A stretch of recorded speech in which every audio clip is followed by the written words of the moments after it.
Judas. Kada kayo nga inayaban ti Dios, ken agbibiyag iti ayat ti Dios Ama, ken iti panang salaknib ni Hesukristo. Sapay kuma, taadda kada kayo tinaan-anay nga asi, talna kin ayat. Naggapo daytoy asurat ken ni Judas nga adipen ni Hesukristo ken kabsat ni Santiago. Ay ayatek agagayem. Panggep ko idi ti agsurat kada kayo maipapan iti panakaisalakan tayo amin. Ngem kapilitan nga agsuratak kada kayo adagos tapno dawatek nga ikabilyo ti amin akabailan nyo amang salaknib iti pamati anaming pinsan nga inted ti Dios kadagiti tattao na. Tanakastrek aditay nadnadlaw ti sumagmamanu at tao nga awanan Dios. Balbalik ko ganda ti mensahe may papan iti parabor ti Dios tayo. Aramaten dati sao ti Dios apanglingid kadagiti kinaderrepda. Di dabigbigen ni Hesukristo a kakaisuna a maestro ken apo tayo. Nabayagan nga impakaammo tinasantuan asurat daytoy apan nakainududda. Nupay ammuyon dagitoy, kayat ko nga ipalagip kada kayo ti panangisalakan ni Jesus kadagiti Israelita manipod ijay Ehipto. Ngem kalpasan na, dinadael na dagiti saan anamati. Laglagipen nyo dagiti angheles adi nagtalinaed iti sigud a kasasaad da, no diket pinanawan da dagiti pagtayngan da. Impupok ti Dios ida iti kasipngatan iti baba. Agnanayon anakawaran da agingga adumteng tinaindaklan nga aldaw a maukom da. Laglagipen nyo ti Sodoma ken Gomora ken dagiti kabangibang nga ilili.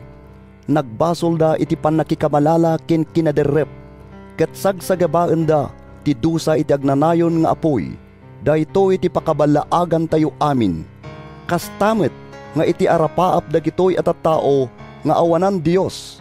Agaramid da kadagiti basbasol amang tulaw iti bagida metlaeng. Laksiden da ti turay ti Dios ken laisen da dagiti nadayag a parswa ijay ngato. Uray pay ni Miguel a pangulo dagiti angheles di na inaramid ti kasta. Iti panakidangadang na iti Diablo. Iti pagsupyatan da no siya sino ti mangala iti bangkay ni Moises. Di na inukom ti Diablo. Kinunanalaeng tubngaren nakakuma ti Apo. Ngem agsao dagitoy at tao iti maibusor kadagiti bambanag adida maawatan. Dagiti bambanag asigod nga amudan. Akas iti nakaisigudan arik na dagiti atap nga animal. Dagitoy metlaeng ti mangdadael kadakwada. Nakabutbuteng ti mapasamak kadakwada. Ta sinurot dati dalan ni Cain. Kas kinibalaam binayanda nga iturayan ida ti biddot gapo iti kungguna. Imalsada akas kini Kore ket nadadael damet akas kinkuana. Isuda ti mangikat iti ganas ti panagsasanguyo iti panganan. Gapo iti kinarawet ken nakababain a panagbartek da. Dagiti labagbagida ti as-asikasuenda. Kas dala ulep nga itayab ti angin adi makaited iti tudo. Kas dala kayo adi agbunga uray iti tiyempo ti panagbubunga. Kayo anaparot ket natayen anamin pinsan. Mayarig da kadagiti nadawel adaluyon iti baybay. Kas lalabutab anarugit dagiti nakababain nga aramid da. Kas dala kadagiti agalla-alla abituen nga insaganaan ti Dios iti pagyanan iti agnanayon amang liweng-liweng asipnget. Dagiti kakasta at tao ti pinampanunot ni Enoch, amay kapito a kapututan ni Adan. Idi impadto na daytoy. Kitaan niyo, umayto ti Apo agraman dagiti rinibribo anasantuan nga angheles na, tapno kumen na ti amin. Dusain nanto dagiti managbasol nga awanan Dios, gapo kadagiti amin nga inaramid da asaan anadyosan, ken amin asinauda a maibusor iti Dios.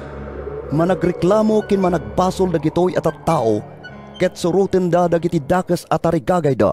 Ipasindayag da dagiti bagbagida, ket patirayukan da dagiti sabsabali tapno maala da ti kayat da. Ay ayatek agagayem. Laglagipen nyo dagiti impakdar idion unana dagiti apostoles ni Apo Hesukristo. Kinunada kada kayo, inton dumteng dagiti mauding aldaw, agparangto dagiti tattao amang lalais kada kayo, tattao amang surot kadagiti dakes at arigagay da. Dagitoy dagiti tattao amang parnuay iti panagsisina. Iturayan ida dagiti nailubungan at arigagayda. Ket awan kadakwada ti Espiritu. Ngem da kayo ay ayatek agagayem, pumigsa kayo iti nasantuan a pamatiyo. Agkararag kayo babaen iti panakabalin ti Espiritu Santo. Agtalinaed kayo iti ayat ti Dios. Agpanuray kay iti kaasi ni Apo tayo ay Jesu-Kristo, amang ted kada kayo iti biag nga agnanayon. Tulungan nyo dagiti agduadwa, isalakan nyo dagiti dadduma, ket rabsuten nyo ida iti apoy. Kasyan nyo met dagiti dadduma abuyogen ti panagbuteng. Ngem gurain nyo pati dagiti pagan-anayda anaman saan iti kinaderrepda. Madaydayaw kumati Dios amangaywan kada kayo, tapno saan kayo amatnag. Isumet ti mangidatag kada kayo asidadalos ken siraragsak iti sangwan na. Iti maymay sa Dios amang isalakan kada tayo, babaen kini Apo tayo ay Jesu-Kristo. Maited kumati dayag, tanok, panakabalin, ken turay, manipod iti ugma, ita ken iti agnanayon. Amen.